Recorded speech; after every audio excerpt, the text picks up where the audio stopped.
हन्तारम् नमो सिद्धाणं नमो आयरीयाणम् नमो वज्रायाणम् नमो लोके सप्रसाहुणम् मोक्षमार्गस्य नेतारं नेतारं कर्मभूताम् ज्ञातारं विश्वतत्त्वानां वन्दे तद्गुणलब्धिम्। आसन दूसरा ले लीजिए आप ऊपर से ना, एक आसन नहीं रखना, ऊपर से नहीं हे आसन और रखें। आप फोल्ड कर लो या इधर थोड़ा एक्सटेंड कर देना, वो लोग आएंगे तो। स्वाध्याय के समय स्त्री पुरुष एक आसन पर नहीं बैठना चाहिए। सद्द्रव्य लक्षणम और उत्पाद व्यय द्रव्य युक्तम सत, ये इसके बारे में अपन समझ रहे थे। इसमें सत को बताया कि सत कैसा होता है, उत्पाद व्यय और द्रव्य सहित होता है। ये परिभाषा हम कर चुके थे, एक बार वापस देखते हैं कि जो इंद्रिय के द्वारा ग्राह्य है या अतीन्द्रिय है ना। इंद्रिय के द्वारा ग्राह्य कौन कौन हो गए, पुद्गल हो गया, और पुद्गल में भी स्थूल पुद्गल हुआ। जो अतीन्द्रिय है उसमें परमाणु आ गया, और बाकी के जो 5 द्रव्य हैं, धर्म अधर्म आकाश काल जीव, ये सब जो है वो कैसे हो गए, अतीन्द्रिय हैं। तो ऐसे बाह्य अभ्यंतर निमित्त की अपेक्षा, यानी इंद्रिय के द्वारा ग्राह्य है ये बाह्य निमित्त की अपेक्षा हो गए, और जो अतीन्द्रिय है वो अभ्यंतर निमित्त, आत्मा के ज्ञान या अवधि ज्ञान इत्यादि के निमित्त की अपेक्षा है। तो ऐसे जो पदार्थ, कोई सा भी पदार्थ, चाहे वह इंद्रियों से जाना जाए चाहे नहीं जाना जाए, अतीन्द्रिय हो, उनमें क्या होता है, उत्पाद व्यय और द्रव्य को प्राप्त होता है, वह सत है। बेसिकली ज्ञेय है ना, एक शब्द में कहेंगे तो क्या हो गया, ज्ञेय। जो जो पदार्थ ज्ञेय है, जानने योग्य है, इसको जाना जा सकता है, प्रमेय है, उसमें सब में क्या होता है, उत्पाद व्यय द्रव्य। और जिसमें क्या चीज, ग्राह्य, ग्राह्य यानी ग्रहण करने योग्य, जानने योग्य। तो इंद्रिय से जो जो चीजें देखने में आती, कौन सी चीजें आती है, पुद्गल। पुद्गल के अलावा बाकी के 5 द्रव्य नहीं आते। पुद्गल में भी अपन ने जैसे 10 भेद बताए थे ना, शब्द बंध सूक्ष्म, तो सभी चीजें जो है उसमें परमाणु है। परमाणु हम इंद्रिय से जान सकते हैं क्या, कारमान वर्गणा जान सकते हैं क्या, नहीं जान सकते। तो सारे पदार्थ जो है वो जानने योग्य है, लेकिन कुछ इंद्रियों से जाने जाते हैं, कुछ अतीन्द्रिय है। तो जितने भी पदार्थ हैं, लेकिन उनमें सब में क्या पाया जाता है, उत्पाद व्यय द्रव्य तो पाया ही जाता है। और फिर उसके बाद में ये उत्पाद व्यय द्रव्य, उसकी परिभाषा अपन ने देखी थी, क्या मतलब होता है उसका, उत्पाद व्यय द्रव्य का, है ना। सत मतलब क्या, उत्पाद व्यय और द्रव्य।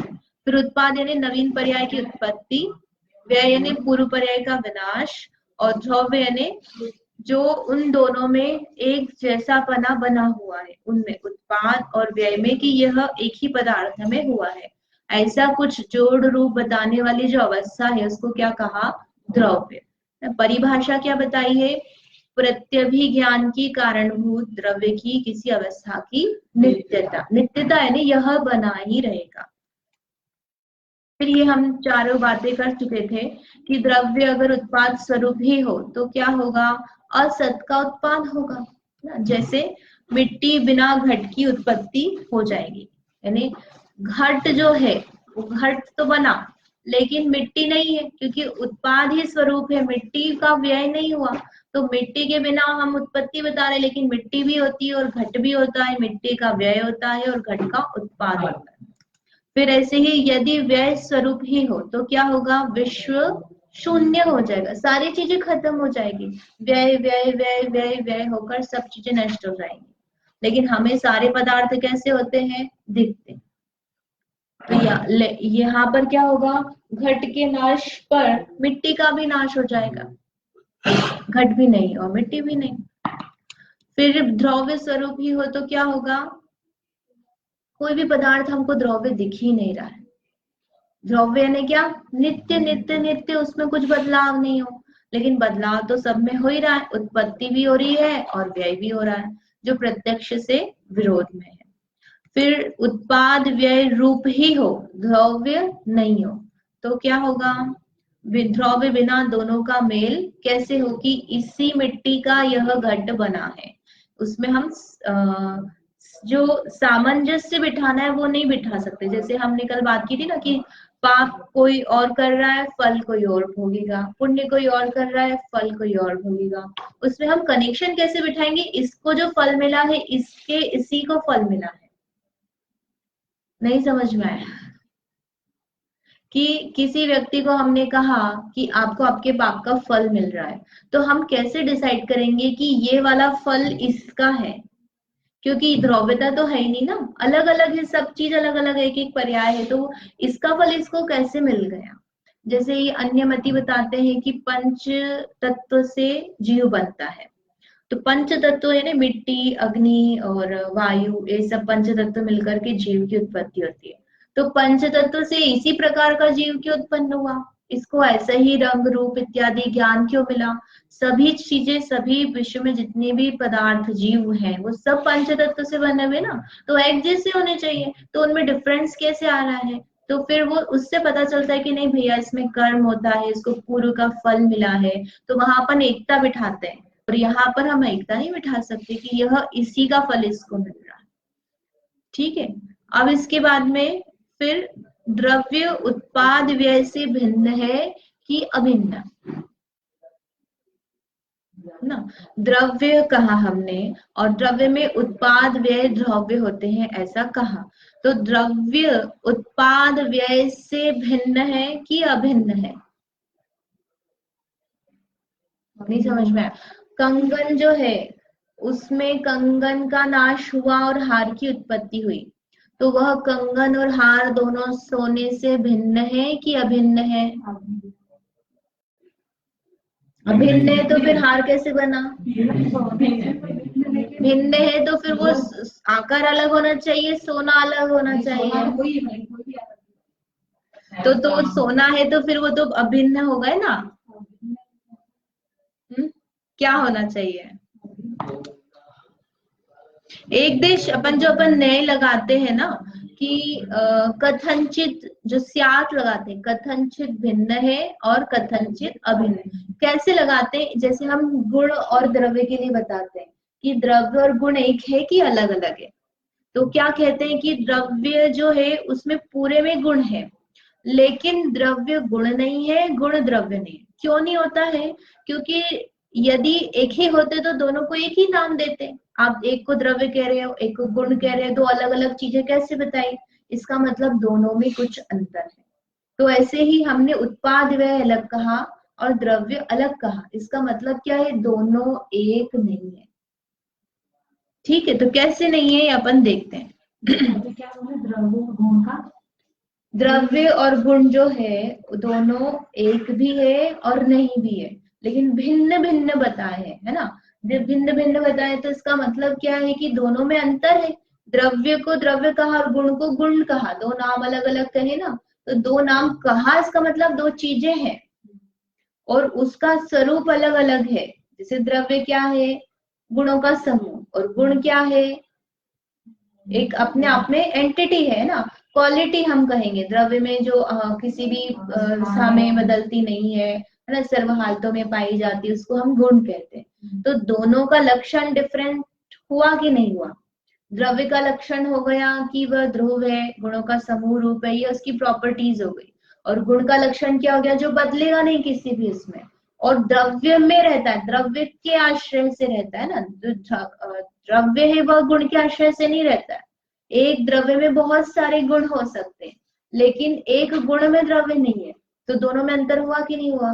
तो दोनों भिन्न है, लेकिन द्रव्य से गुण भिन्न होता है क्या, जितना हिस्से में द्रव्य है उसके हर हिस्से में वह गुण पाया जाएगा, तो भिन्न भी है और अभिन्न भी है। तो अपन ऐसा हो सकता है जैसे गुण, द्रव्य अनंत गुणों का समूह, जैसे ज्ञान गुण है, फिर दर्शन गुण है, फिर चेतना गुण है ना, तो यह गुण है और यह उस द्रव्य के जीव द्रव्य के आधार से है। आधार से है तो हमको ऐसा लगता है कि एक जीव द्रव्य रख दिया और यहाँ पे गुण ला ला के रख दिए, ऐसा नहीं है ना। वो उसमय है, वो जीव उससे अलग नहीं, यही जीव है, इनका समूह ही जीव है, इनसे बिना जीव नहीं है।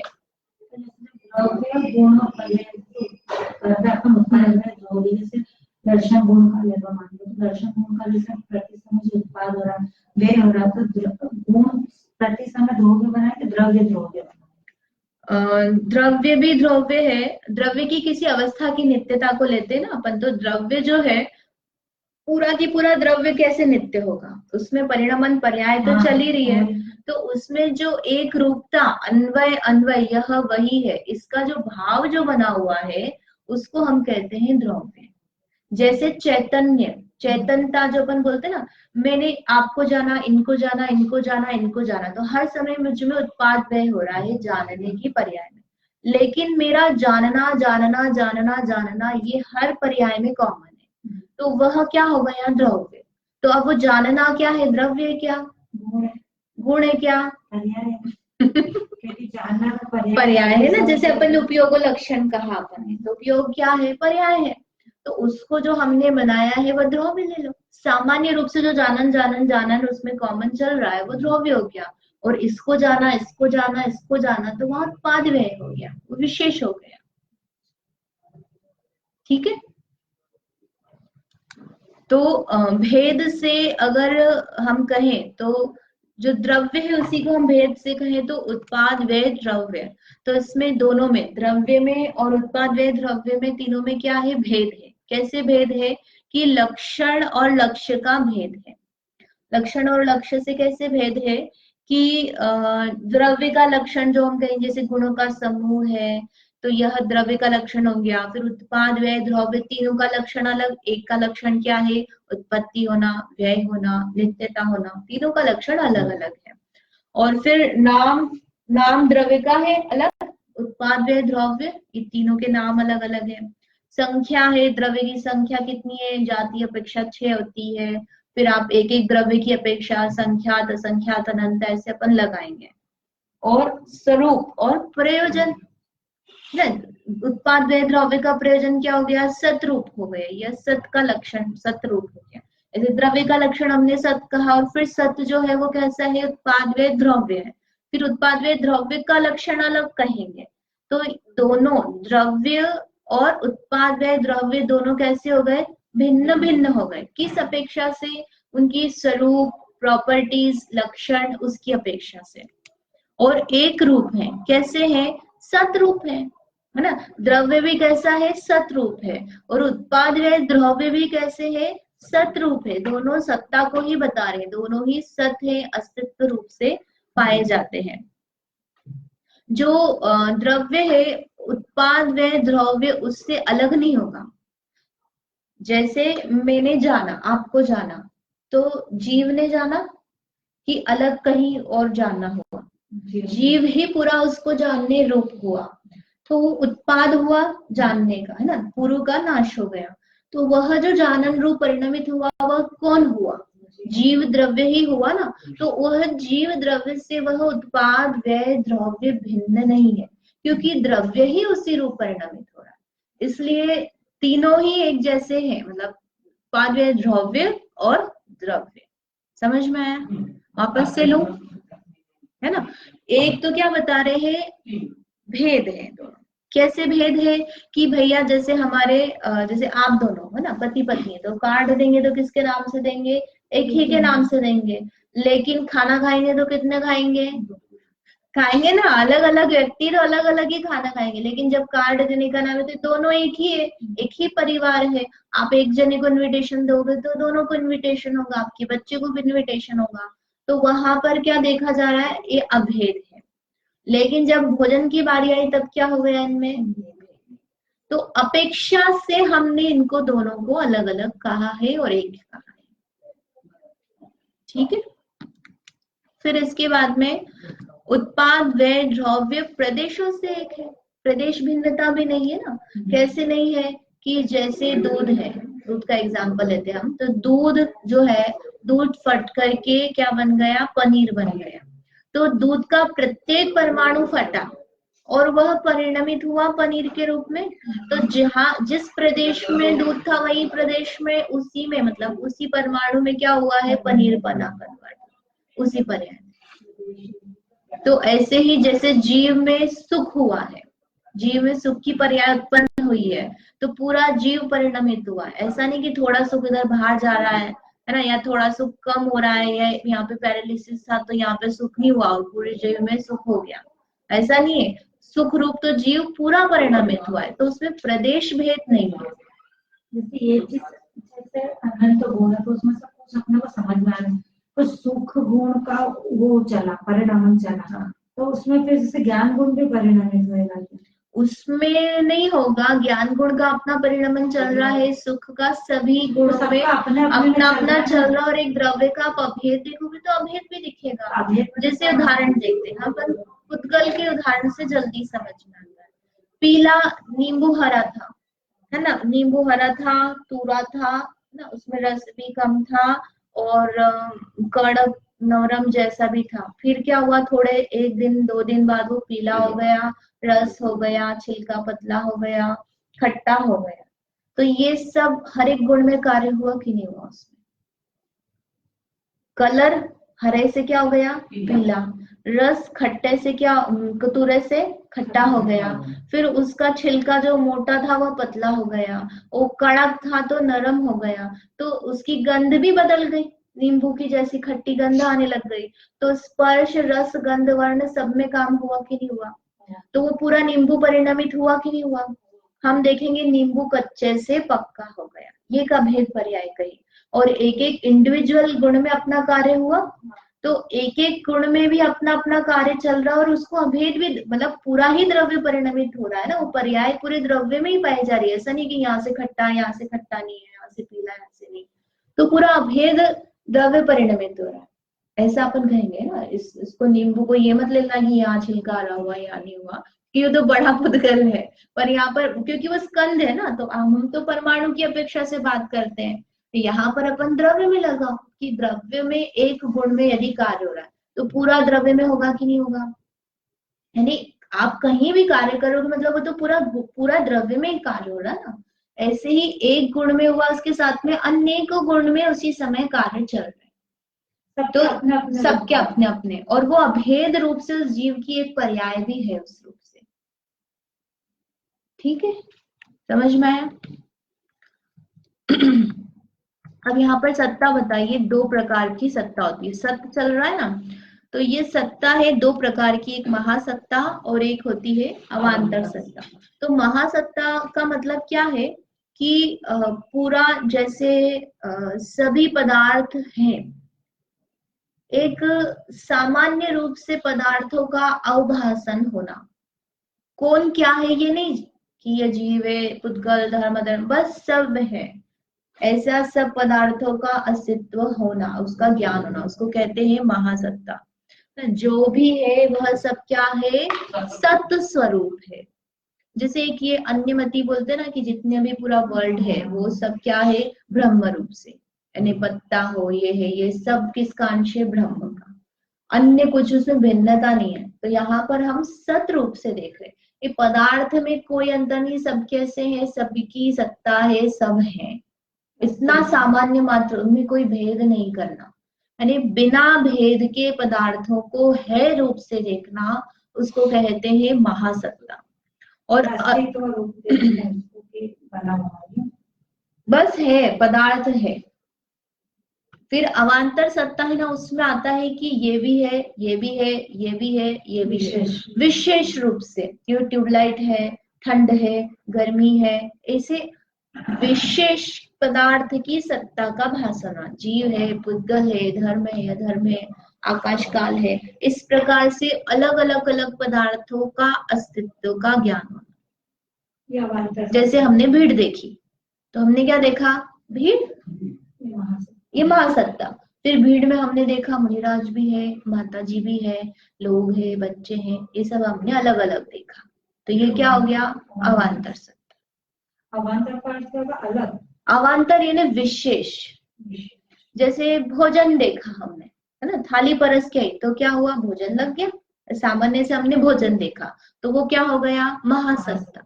फिर है में हमने क्या क्या देखा, गुलाब जामुन है, कचौरी है, पूड़ी है, सब्जी है, नहीं ये सब है, एक एक पदार्थ है ना। विशेष रूप से देखा तो वो क्या हो गया, अवान्तर। तो इसमें तो अपन जैसे उत्पाद उत्पाद देख रहे हैं, उत्पाद नहीं है, दिख रहे, अस्तित्व देख रहे हैं हम, उसमें जो भी जिस भी पदार्थ का अस्तित्व उसमें ये तीनों चीजें हैं। तो उत्पाद में अपन एक व्यक्ति जो है नहीं, उत्पाद में तो यह हुआ, इस नया जो हुआ, उत्पन्न हुआ वो देखते हैं। क्या लिखा है इसमें, जो भी है वह अपने अपने भिन्न भिन्न स्वरूप से, जैसे जीव है तो जीव जीव रूप से है, पुद्गल है तो पुद्गल पुद्गल रूप से है। तो हमने अलग अलग सत्ता देखी, मतलब उसके स्वरूप के साथ ही तो अलग भेद किया ना हमने। ऐसे भीड़ देखी तो भीड़ में हमने एक सामान्य से लोग देख लिए कि भीड़ है, बहुत भीड़ है। फिर हमने देखा ये मुनिराज है तो मुनिराज का अस्तित्व अलग, मुनिराज इस प्रकार के होते हैं इसलिए मुनिराज, ये माता जी, इस प्रकार से हमने उनमें भेद किया, उनके स्वरूप से उनकी सत्ता में भेद किया कि यह है। हाँ, महासत्ता में देखने में सभी में सत्य, तो मीन्स ये भी सोच रहे हैं कि सभी में मतलब उत्पाद व्यय और द्रव्यता सभी में, इतना सोचने का होता नहीं है। ये जो सत्य होता है ना, सत्ता जैसे अपन बोल रहे हैं, जो जनरली दर्शन गुण में अपन लगाते हैं, तो वहां पे लगाते हैं हम कि सामान्य सत्ता का प्रतिभासन, फिर अपन अग्रह इत्यादि में विशेष लगाते हैं। तो ये जो सामान्य सत्य होता है उसमें बस जस्ट नॉलेज होता है कि हमको चीज है, जब चीज होगी तो हम उसको जानने के लिए आगे प्रयास करेंगे। तो वो जो जस्ट है, कोई भी पदार्थ है उसका जो भाषण हो रहा है, दैट इज मतलब सत्ता। हाँ, तो वो वहीं पर ये काम में आता है। तो जैसे केवल दर्शन बोलते हैं हम, तो केवल दर्शन में आपको दोनों चीज लगा लो, आपको महासत्ता और अवान्तर सत्ता दोनों साथ में हो रही है, सब पदार्थों का प्रतिभासन भी हो रहा है भी, और एक एक का इंडिविजुअल भी हो रहा है, और फिर उसमें विशेषता जो भी है वो ज्ञान में झलकती है। ठीक है, अपनों का अलग अलग होता है और केवल ज्ञान में। हाँ, हमको लेकिन पता नहीं चलता है कि हमको ये दर्शन हुआ है सत्ता, क्योंकि हम जान ही लेते हैं। हमारा जानना, जो आप यदि कंसंट्रेट करो तो हम जिस भी चीज को जानने का प्रयास करते तो पहले कुछ हमको इंट्यूशन होता है कि ये है तो मैं इसको जानूं, तो हमारा जान उस और ज्ञान जो होता है वो उस और डेवलप होता है, उस तरफ भागता है जो उसको जानने के लिए। जैसे हम भोजन कर रहे हैं और फिर यहाँ पे एकदम ऐसा लगा कुछ बाजी की आवाज सुनाई दे रही, तो फिर हमको थोड़ी देर और सुनाई देती तो हम बाहर निकल के देखने जाते हैं, देखे कौन आया है, किसकी निकल रही बारात। तो लौकिक में भी अपने कार्य से चलते ना, हमको पता चलता है तो फिर हम आगे उसमें प्रोसेस करते हैं। तो वो सत्ता मतलब उसमें है, एग्जिस्ट करता है, ऐसा दर्शन में पता चलता है। तो वो जो दो सत्ता है वो यहाँ पर बताई है। फिर प्रश्न है, क्या एक द्रव्य का एक है ना, क्या है, क्या एक द्रव्य के एक ही उत्पाद व्यय और द्रव्य होता है? द्रव्य में क्या एक ही उत्पाद व्यय द्रव्य होगा? कैसे नहीं होगा? एक के बाद और भी होंगे, है ना। एक तो ये आंसर है, मतलब अभी उत्पाद व्यय द्रव्य हुआ, उसके बाद नेक्स्ट उत्पाद व्यय द्रव्य होगा, तो वो वाला तो हट गया।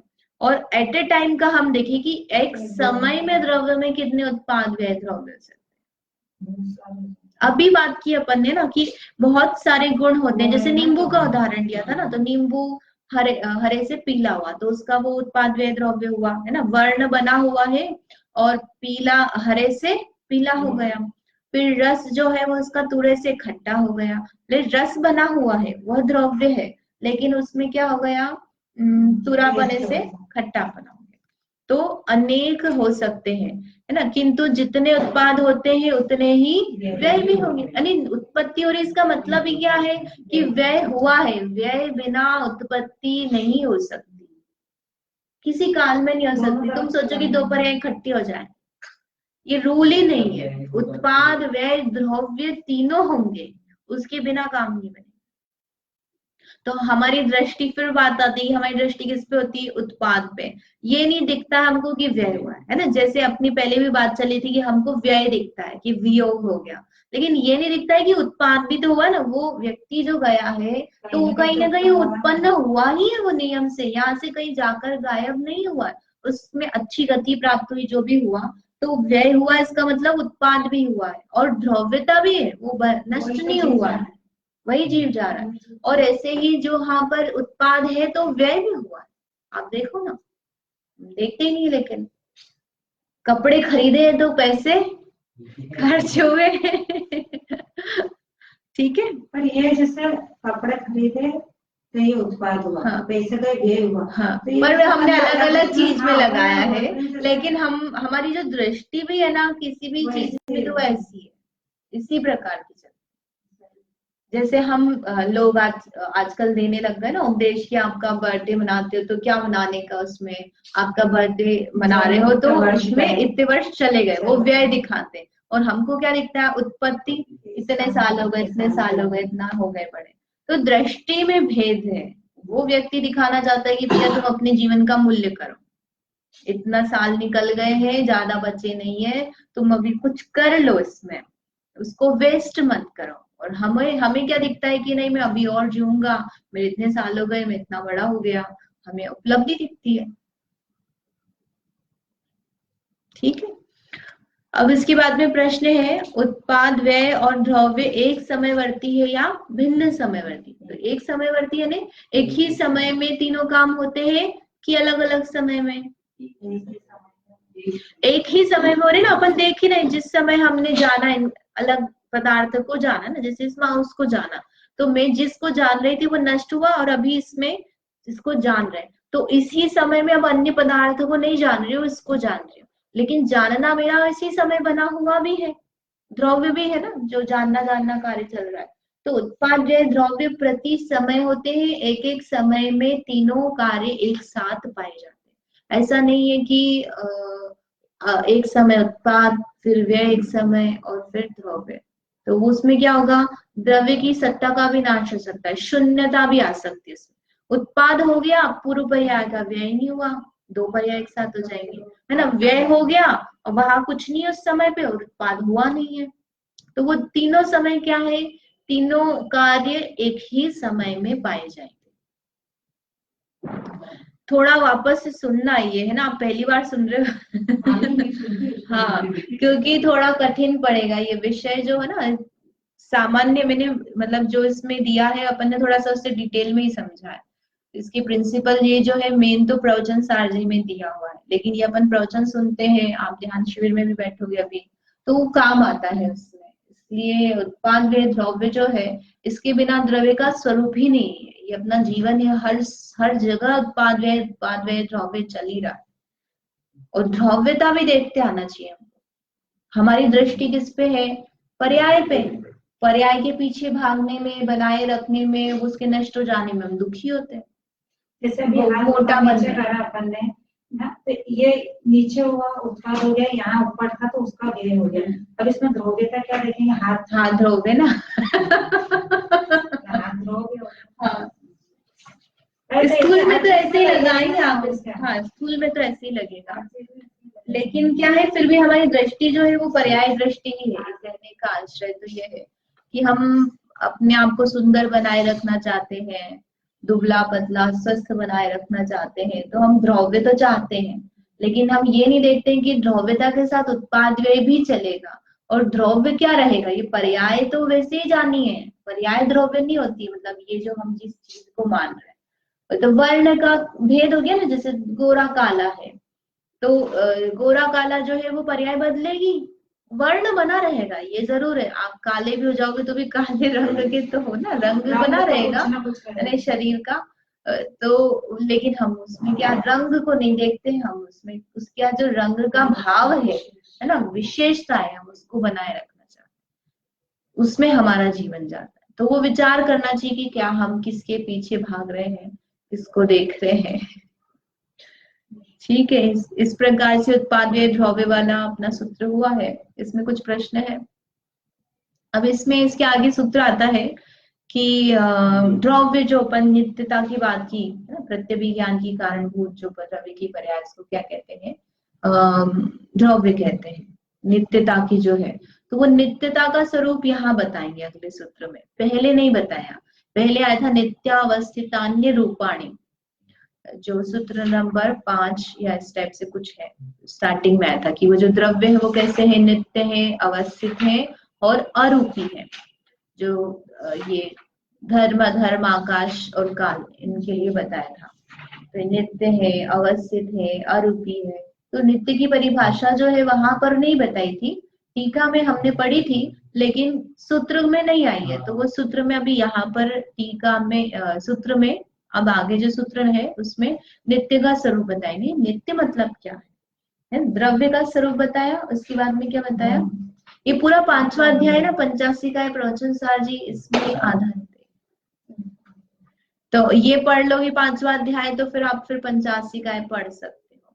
मतलब इस तरह से आपकी भूमिका बन जाती है। इसलिए तत्वार सूत्र जो होता है मेन होता है ग्रंथ। अगर आपने तत्वार सूत्र पढ़ा है तो द्रव्यानियोग है ना, उसके बाद में करणानियोग और अध्यात्म, चरणानियोग का भी आ जाता है। ये प्रथमानियोग को छोड़ के जो 3 अनियोग है उसका बेसिक आपका पक्का हो जाता है। आप उसमें किसी भी ग्रंथ को पढ़ोगे तो आप स्वयं से पढ़ सकते हो, उसमें आपको बहुत ज्यादा डिफिकल्टी नहीं आएगी।